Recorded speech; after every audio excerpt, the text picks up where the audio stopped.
تقدر تقول ان عند سنة ونص بينتهي الجدول الاساسي بتاع التطعيمات الاساسية تمام. او التطعيمات الالزامية. عند كل مرحلة دراسية بيتاخد التطعيم السحائي. مرحلة دراسية. دراسية يعني اولى حضانة، مم. اولى ابتدائي، اولى اعدادي، اولى ثانوي. تمام. السحائي، الالتهاب السحائي ده بيصيب اغشية المخ، مم. وهو يعني له ميكروبات كتير. احنا عندنا نوعين او 4 انواع، هم اخطر انواع دول معمل لهم تطعيم، وده اللي الاطفال بتاخده عند سن الحضانه. زي تمام. ما قلنا في اولى حضانه تلاقي كده بيجي الاب او الام يجي له ورقه يرجى الموافقه على ان الطفل ياخد التطعيم السحائي. تمام. أولى حضانة، أولى ابتدائي، أولى إعدادي، أولى ثانوي. اولى ثانوي. ده الجزء او الخريطه الاساسيه بتاعه التطعيم.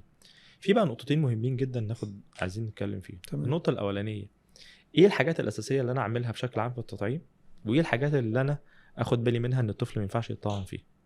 هندي الاول نصايح عامه المفروض ان انا اخد بالي منها كأم، مم. اللي هي بقى بنسميه الكلام البراكتيكال او الكلام العملي بقى، تمام. اللي هو يفيد الام لما تسمعه يبقى الى حد ما وهي رايحه مكتب الصحه، او الاب وهو رايح، لان غالبا الاب اللي بيروح وهو تمام. رايح يبدا ان هو يعرف ازاي يتعامل. اول حاجه بعملها مهمه جدا، وانا رايح لابد اخد معايا شهاده الميلاد الاساسيه اللي هي بخط الايد، لان الشهاده دي في ظهرها هي تعتبر الوثيقه اللي بيتكتب فيها التطعيم بالتاريخ اللي الطفل اخده. تمام. وفي الغالب مش هينفع ان الطفل يتطعم من غير الشهاده دي، علشان يتكتب فيها عشان بيسجلوا فيها اللي بيحصل. اللي بيحصل، وفي نفس الوقت يبقى في ما يثبت ان الجرعه اللي قبلها عدى عليها الوقت الكافي عشان تتاخد الجرعه اللي بعدها. يعني ايه الكلام ده؟ دي معلومه برضو اساسيه في التطعيمات. مم. اي تطعيم ينفع يتاخد بعد ميعاده، بس ما ينفعش يتاخد قبل ميعاده. يعني مثلا انا التطعيم بتاع السنه ده بتاع الMMR الثلاثي الفيروسي، لو انا كنت مثلا الاولاد في اجازه او كانوا مسافرين او كده ورجعوا عند سنه وشهر، يعني ياخدها سافروا هم عادي. عندهم 11 شهر وجم عند سنه وشهر، ياخدها. ياخدوه. ياخدوه. طب مم. السؤال، هو مسافر عند 11 شهر والام عارفه انها هتقعد مثلا في الاجازه عند جوزها، مثلا بتاخد الاولاد وتسافر من جوزها، هتقعد 3 4 شهور، تمام. هل ينفع تاخده وهو عمره 11 شهر؟ لا، ما الاجابه لا، ينفعش. ما ينفعش انها تاخده. فهمت قصدي؟ اه. طيب، فاي تطعيم ينفع يتاخد قبل ميعاده، واي بعد ميعاده ما ينفعش يتاخد قبل ميعاده. شهاده الميلاد هي اصلا كمان قبل ما تكون وثيقه كتابيه بيتسجل فيها، مم. هي امان. افرض انت في تطعيم الشهرين ما رحتش والطفل عمره شهرين، رحت والطفل عمره 70 يوم، فالطفل اول ما كمل 80 يوم او اول ما كمل ال 60 يوم اللي بعدهم عند 120 يوم رحت، اصبح الفرق بين التطعيمين مش 60 يوم، لا، 50 يوم. 50 لأن في 10 أنا كنت متأخر فيهم. فلا بد ان انا استنى كمان 10 ايام واروح، تمام. عشان يفضل الفرق بين الثلاث شهور بين الثلاث جرعات دول 60 يوم. تمام. دي اول حاجه. تاني حاجه، ودي برضو النصيحه البراكتيكال العملي، بالذات بقى لو الطفل رايح في الشتاء، مم. بيبقى الطفل الجو برد جدا وكده، مهم جدا الام وهي راحه يعني ما نهتمش قوي بشكل الطقم اللي هو لابسه، لا احنا نهتم بطريقته. طريقته ازاي؟ طريقه فكه. اه. يعني انا الطفل ده هياخد حقنه في كتفه مم. لو هو في اول 30 يوم، او هياخد حقن في رجله، فلا بد ان انا وانا رايحه من الاول بلبسه حاجه سهله سهلة الخلع. الفك. اه. لكن انت احيانا ممكن، انا حتى واحنا في العياده ممكن يجي لنا الطفل وهو جاي يكشف، مم. انت بتفك مثلا 7 8 زراير ايوه. علشان خاطر توصل انك تكشف عليه. لا، ما اعملش كده، لان الموضوع بيبقى فيه اطفال وبيبقى الدنيا زحمه أعداد شويه، كبيرة. بيبقى الدنيا زحمه شويه مم. وبتبقى انت مش قادر ان انت تقف بقى، وطبعا بيبقى فيه ضغط، فانت عشان تحط البيبي وتقعد ان انت تفك ده بياخد وقت وترجع تقفل تاني، مفيش مكان اصلا احط فيه الطفل واقعد اقفل ملحوظة مهمة جدا.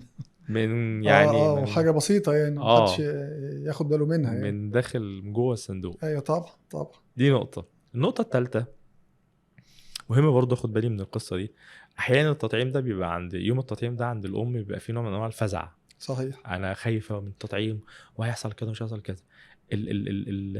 الحرص الزائد ده او بنسميه البانيك او الرعب ده هلع. هيخليك تاخد رد فعل غلط. صحيح. يعني مثلا ممكن انا زي ما احنا قلنا قبل كده في الحلقه اللي فاتت ان انا ما ينفعش ادي خافض حراره قبل التطعيم، صح. فانت مرعوب بقى. مم. ايه ده الواد شكله سخن، اه ادي خافض حراره. فبتشوف طب هو مش حاجات سخن. اصلا مش موجوده. في مم. خيالك بس. مم. فهي الفكره في ايه؟ فكره في ان انت ما ينفعش ان انت كأم بالذات تبقى في نوع من انواع الخوف او الهلع زياده عن اللزوم. يعني انا مثلا شكيت ان الطفل سخن او مش سخن، مش هأمن نفسي، لان زي ما قلنا لو اديته وهو مش سخن انا بضعف التطعيم. أيوة. بعمل ايه؟ بقيس الحراره. لو قست الحراره ولقيت الطفل عدى ال 38 ببدا ادي. طيب اديت خافض الحراره وستيل برضه الطفل لسه سخن، بعمل كمادات لحد ما ميعاد خفض الحراره اللي بعده يجي، لان انت طبعا اي دواء في العالم له جرعات ما ينفعش ازيد عنها. صحيح. لو زدت عنها هتبقى مشكله. تمام. فدي الحاجات الاساسيه اللي ناخد بالنا منها لما اكون رايحه مكتب الصحه. طيب ايه الموانع بقى؟ يعني هل في موانع تمنع ان الطفل انه يطعم، سواء موانع مؤقته او موانع دايمه؟ في كده وفي كده.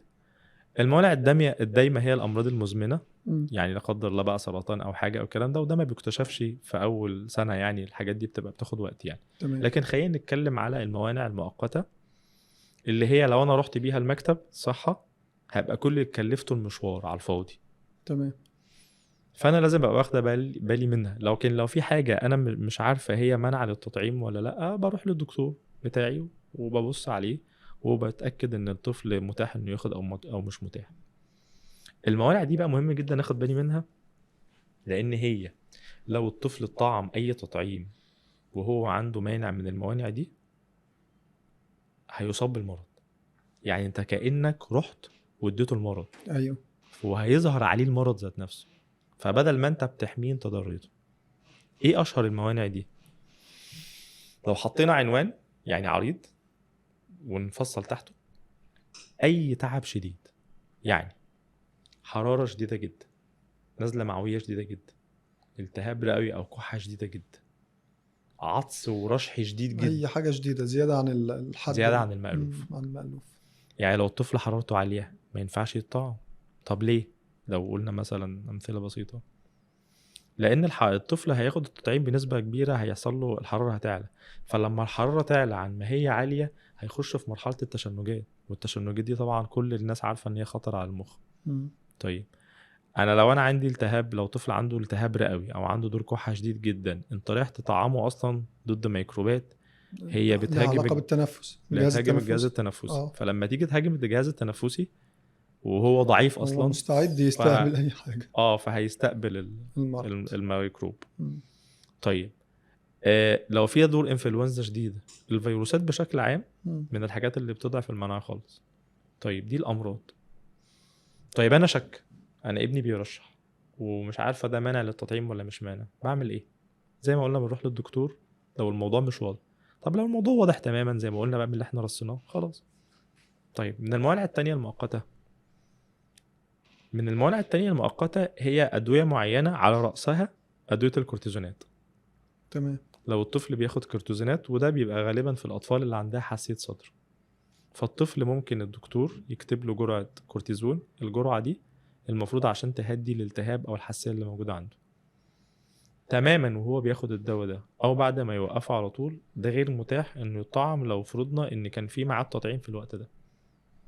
فطول فترة التعب ما بديش، واللي هي فترة العلاج، وبعد ما بخلص العلاج واروح للدكتور اتأكد انه شوفي، وابدأ اصبر مدة. يعني في الكورتيزونات بالذات ما بتقلش عن اسبوع او 10 ايام عشان تكون الاعراض الجانبية من ضعف المناعة اللي الكورتيزون سايبها تكون راحت تمام. عندنا بقى طبعا، ودي في الحالات النادرة، لو في دواء معين الطفل بياخده او كده، الادوية دي بيبقى الطفل اصلا ماشي عليها مدد وبيبقى معروف خلاص انه هو عليه اكس، انه هيقعد طول ما بياخد الادويه دي مش متاح انه هو يطعم نهائي. تمام.